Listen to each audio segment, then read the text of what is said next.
Hello, friends. Hey, we're so glad you chose to be with us today. I sure hope the air conditioner is working wherever you're sitting at today. I don't know about you, but I'm ready for fall, even though that means the Cowboys are playing, or maybe they'll be playing. But at least the weather will be a little bit cooler. Hey, you are in for a real treat today. A very close friend, someone that's been with us her entire life, Erika Flores. Hey, Erika, how are you today? Good, Pastor Clay. How are you? Oh, I'm so glad to see you today. You had a birthday last month. Yes. A big one, too, right? Yes. I turned 40. 40 years old. Wow, I'm not much older than that myself. So 40 years young. Yeah, I've known you since you were, I guess, if you're 48 years old. Well. Yes. Wow. Now, remind me of your sisters, and don't tell their ages, because some of them may not be as generous as you are. But give me the names of your four sisters. Anna, she's the oldest. She's the old and mature one, right? Right. I'm the second one. Then it's Jessica, Maria, and then Cindy, the baby. Cindy, the baby. So you have a son? Yes. His name is? RJ. RJ. Yeah, RJ's the apple of your eye, right? Yes, he is. You love that boy, right? I do. And how old is he? He is 11. 11 years old. Is he into sports? He's into football. Oh, he likes football. Football. Does he play football? Yes, he does. So does he like the Cowboys? I understand. I mean, I have this love relationship with him myself. Oh, man. He does, too. He's attended a few games, but we might put a stop to that. Yeah. So you were not born here in the United States? No, I was not. You were born in? El Salvador. El Salvador, yeah. And it was your mom, Anna, and Jessica, right? Right. You guys came here, and what year was that? 1986. 1986, okay. So you, the neighborhood that I met you in was the Apple Creek neighborhood. Yes. And there was a lot of unique things about that neighborhood. One is, I don't know how many apartment complexes are there. A lot. There are, when I say there are tens of thousands of apartments, that's not an exaggeration, right? No. So it's a pretty diverse area there, too. What was it like living in the Apple Creek neighborhood? It was interesting, to say the least. There was always loud music.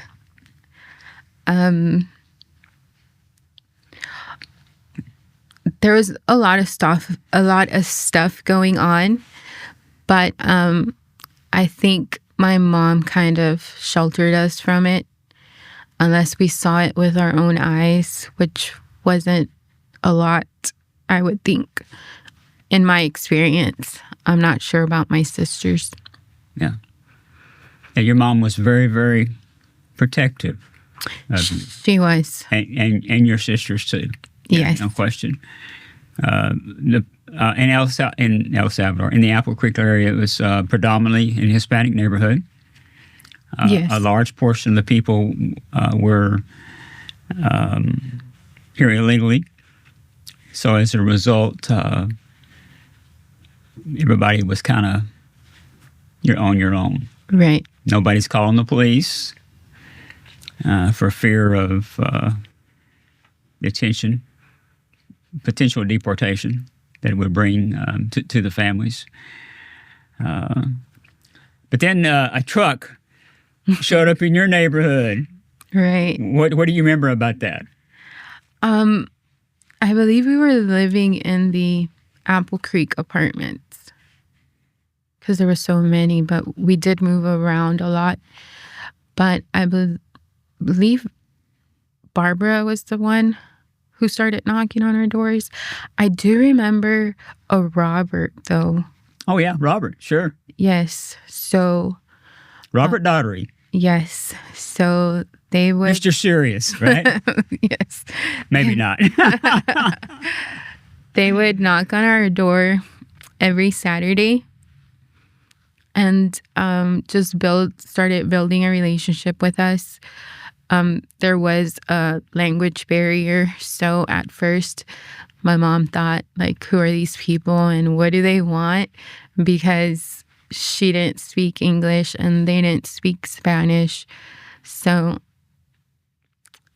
we just had to translate most of the time just so she was aware of what they were telling us, what they were coming for. But she became more welcoming to the ministry after y'all knocked for a while. So you got out of school on Tuesday. The truck would be set up right there on the street, Right. In your neighborhood. What do you remember about the program? It was after school. My mom knew Tuesdays we weren't coming home because we were going to stop at Dallas Metro first. There was just a lot of kids. They would play games, preach the word of God. But I think the main thing that was they started and ended in prayer and just were very strong about their faith. Yeah. There were a lot of kids that came to that program too. Yes. It was what I would like to classify as organized chaos. Some weeks were a little better than others. Right. What made you come back every week? At first, it was the promotions. Like, it was the candy, the chips. I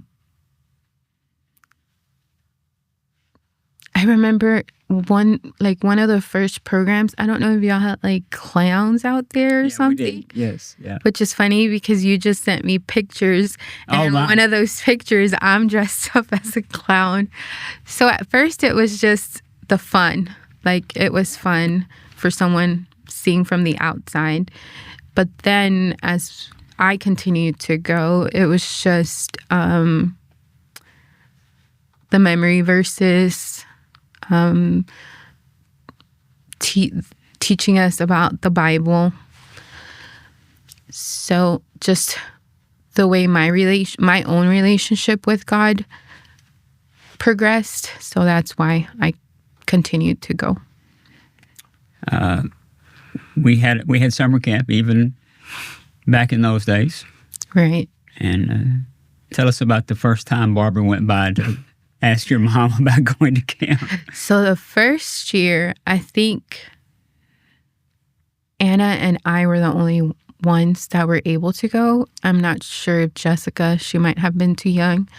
But Barbara went out there, and I mean, my mom filled out the forms, told us we could go. And then the day y'all were picking up for camp, she was like, no, y'all cannot go. And Barbara, they had like an area set up to where meet us here with your stuff. Well, we weren't there. So Barbara came to our door. It's like, are y'all going to go to camp? And I remember her like being on her knees, like just asking my mom, please let them go. My mom's like, no. So that was our first year and we were not able to go. But she gave in because she let us go the next year.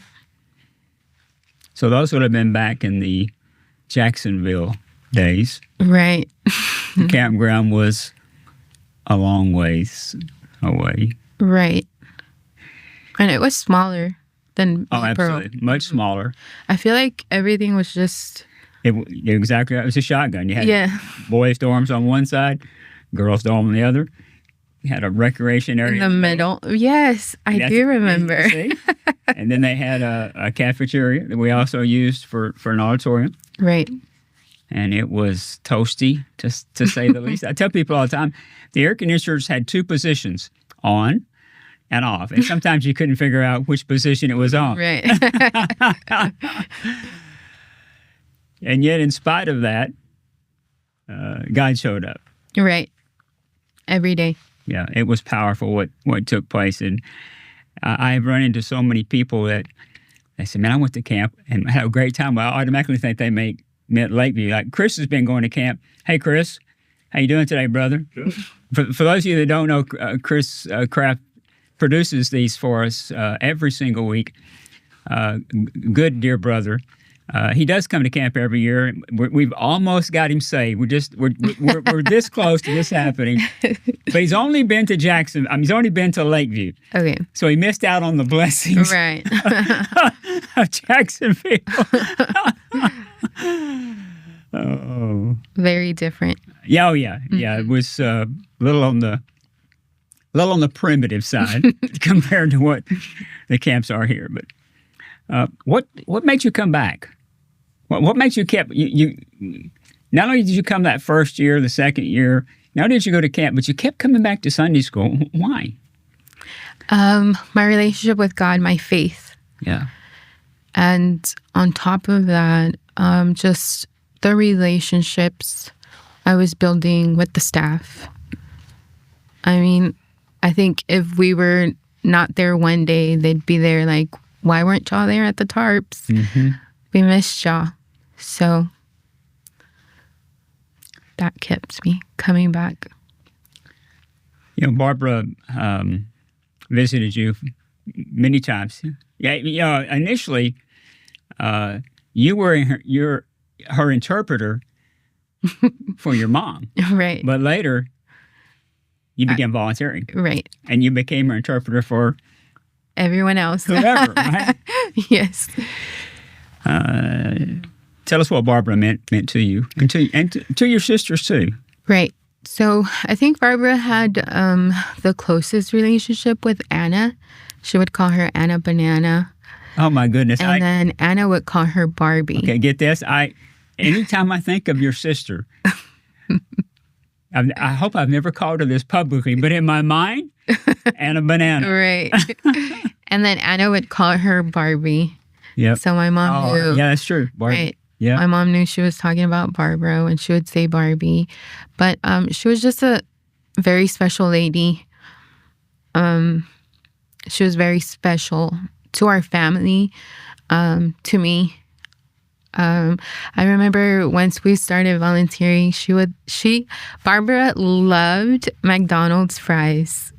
And she would take us to McDonald's and order fries, and we would just all eat. So that was always fun, and it's such a sweet memory. But she was just special. She really was. Such a strong woman of God. Her faith just showed through her spirit. It was really nice. When you got older, you started attending the youth program. You and Anna both. I remember you attending that, and you became a volunteer. Why did you start volunteering? I think I wanted to give back some of what was given to me growing up on the tarps. Be one of the volunteers that the kids always saw come out every week. And my heart was just set on ministry. One of the things that one of the goals we have every week is to give a nugget to people, something they can take home and use. I remember, particularly when I wasn't visiting with Barbara on Saturdays anymore because we had started some other Sunday school sites, and so and I also knew that a lot of men, particularly on Saturday mornings, that are out kind of doing whatever, you know. So she was never afraid, you know. She believed the Lord would protect her and take care of her. But, you know, fear is a difficult thing to live with. Right. You lived in a neighborhood where fear could have it could have become your enemy. How did you deal with that? I think prayer. I'm just praying. I was aware of like all the bad things going on around us. But I think my mom just tried to protect us from it. I mean, we weren't allowed to ask many questions if we did see something because it wasn't our business. But as we got older in the neighborhood, like we could see the things going on. And it was just not a good place to be. Yeah. Isaiah chapter 41, verse 10. This is a verse that I talk. This is the nugget for those of you that are watching or listening today. Isaiah 41:10 says, "Don't be afraid, for I am with you. Don't be discouraged, for I am your God. I will strengthen you and help you. I will hold you up with my righteous right hand." So God didn't make us to live with a spirit of fear, but a spirit of faith. And so that's our nugget for today. Hey, you also know that the Lord's building a new ministry center. You and your sisters are a recipient of what the Lord has done in Dallas. Why should people do something extravagant and help us? And let me explain that before you answer. The dream is to pay cash for this.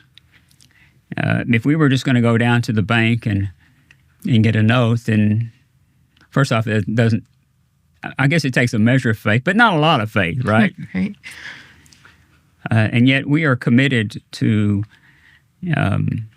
putting this next generation of leaders in a position to win and leaving behind a big debt, those easy monthly payments that people talk about that I've never seen before.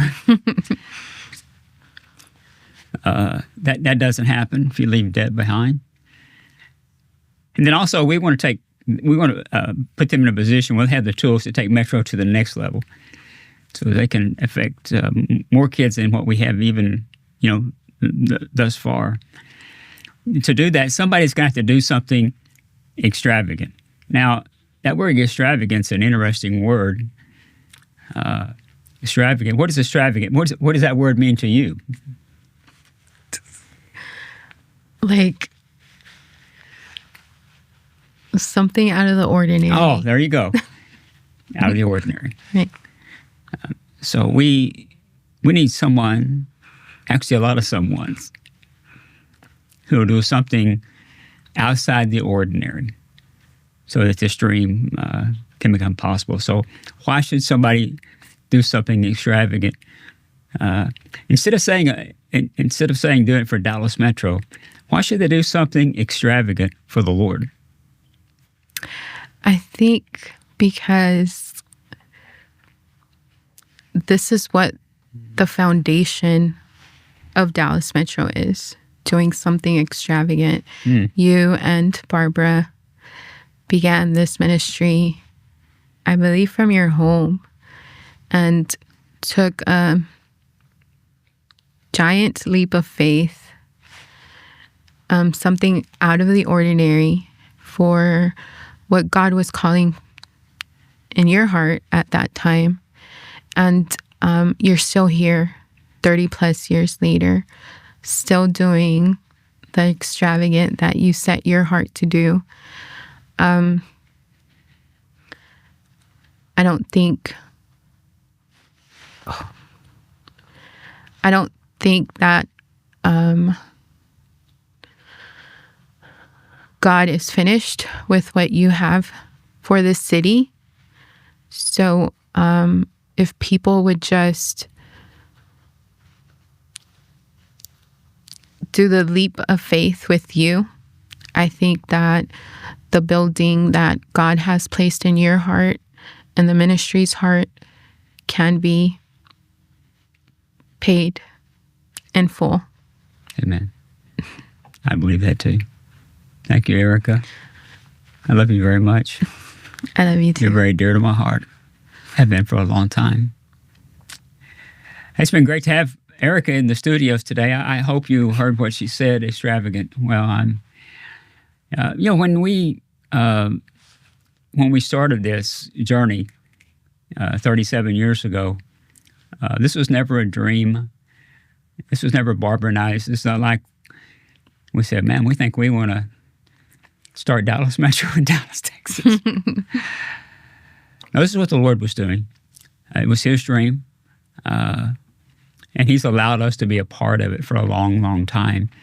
Now He's raised up this new generation of leaders. And He's imparted that dream into them. And what He's asking us to do, you and I, partner together, do something extravagant, something special, something sacrificial. So I'm asking you today, hey, go to our webpage, dallasmetro.org. Click on Get Involved. Then click on All In. And when you click on All In, you're going to see all the pictures of the building that Michael Cathcart's drawn for us. And then I'm asking you to prayerfully consider, would you consider doing something extravagant today? And then click on that donate button, whether it's a one-time gift or maybe you would consider helping us for the next 12 months. The city have our paperwork. We're waiting for them to approve the building. Once that's done, then it's just a matter of us getting the cash to the bank and moving forward. Hey, we're so glad that you chose to be with us, Erika. Thanks for being here today. Thank